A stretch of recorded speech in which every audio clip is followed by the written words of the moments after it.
This is the iQOO Z3, and there are three more important decisions that iQOO took recently. Number one, they are providing 2 years of Android updates and 3 years of security update for all iQOO series. Number two, FunTouchOS, or the OS that will be in iQOO, is moving more towards stock Android. Number three, they're using Vivo's customer service because obviously they can, but they promise to open more service center in the future. So give this thing a thought and let me know in the comments, is iQOO the new OnePlus? Anyways, let's check out the iQOO Z3 and what do you get in the box. I have a same box as the iQOO 7, as you can see. And straight up, you get the phone. Let's keep it aside for a moment. There's a case included as well. You get a USB-A to USB-C cable, straight up. And you get the warranty card and some paperwork. You get the same 66-watt charger in the box. The phone, however, supports 55-watt charging. Generally, you get 33-watt or even 25-watt charger in this range, except Realme. There's no dongle, so I hope the phone has a headphone jack. Now first up, the build quality. Well, the phone doesn't feel huge. It's around 187 grams.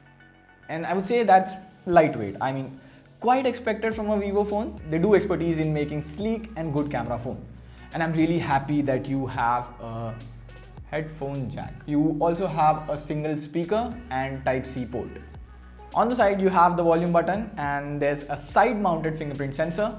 There's no stereo speaker on this one. And the back, it has a polycarbonate back and plastic frame. So it will collect fingerprints, although if you use a case with their smartphone, this shouldn't matter to most people.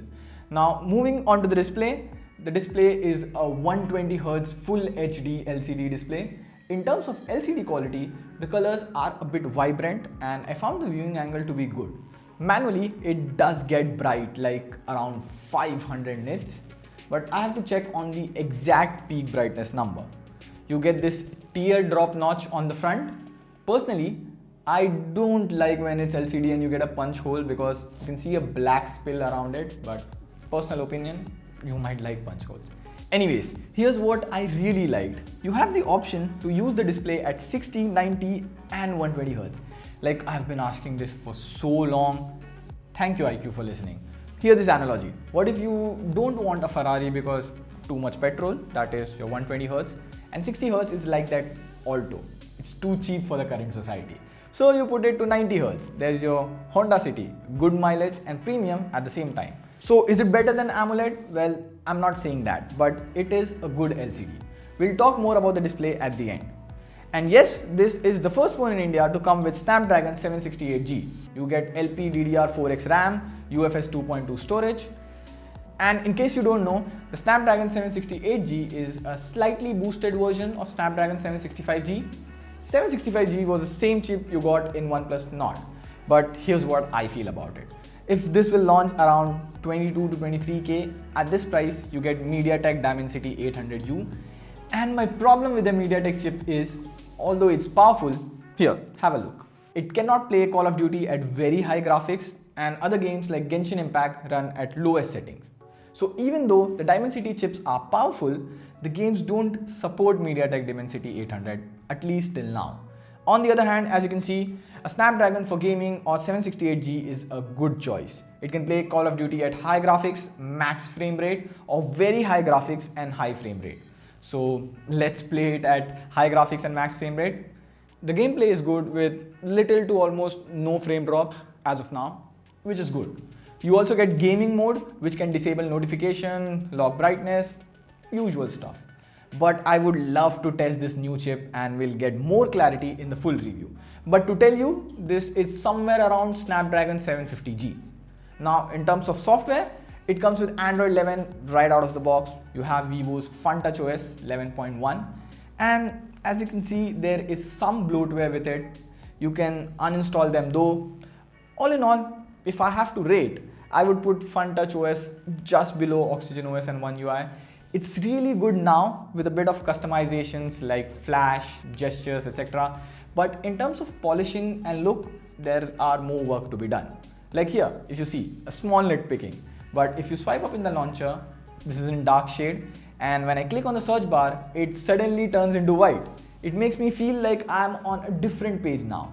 Next, when you search for apps, the search result doesn't let you access quick options.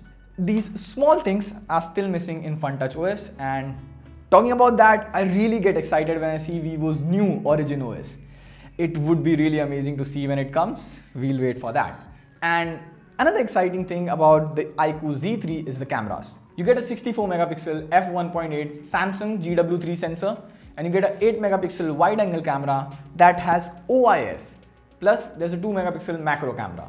On the front, there's a 16 megapixel selfie camera. And let me show you the picture it clicks. Come over here. So this is a good camera subject as you have most of the colors in it. The photo is sharp, and if you see, the red, yellow, and especially the blue on this camera is a bit boosted, which is typical of iQOO and Vivo phones, but it looks good. Of course, it's a Vivo phone, so you have selfie filters as well. iQOO Z3 has the option to shoot 4K 60 FPS, but OIS is enabled only at 4K 30 FPS. Now, if you take a lot of video with a wide angle camera, you would be amazed. It can shoot 1080p 30 FPS with OIS.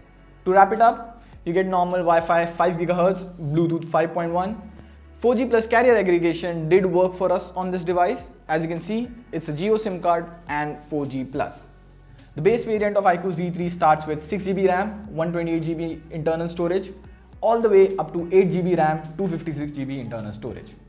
So to wrap it up, yes, the iQOO Z3 has really good performance and camera. However, the build quality and display could have been better. You wouldn't want a really high-spec phone with ads and buggy UI.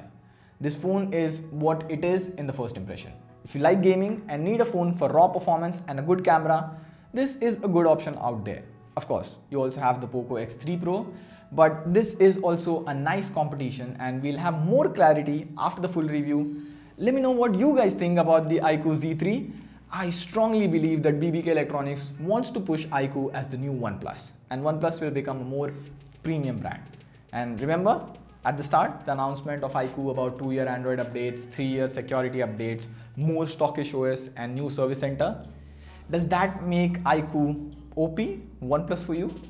And for the first time, iQOO is introducing a 100% no question asked return policy if you buy the iQOO Z3 from Amazon. That will be a good thing to see. And also, OnePlus Nord CE is coming out on June 10. Do you want a comparison between OnePlus Nord CE and iQOO Z3? Subscribe for that, hit the bell icon, you will see it on TechWiser. And that's it. This is Pradeep signing off. See you soon.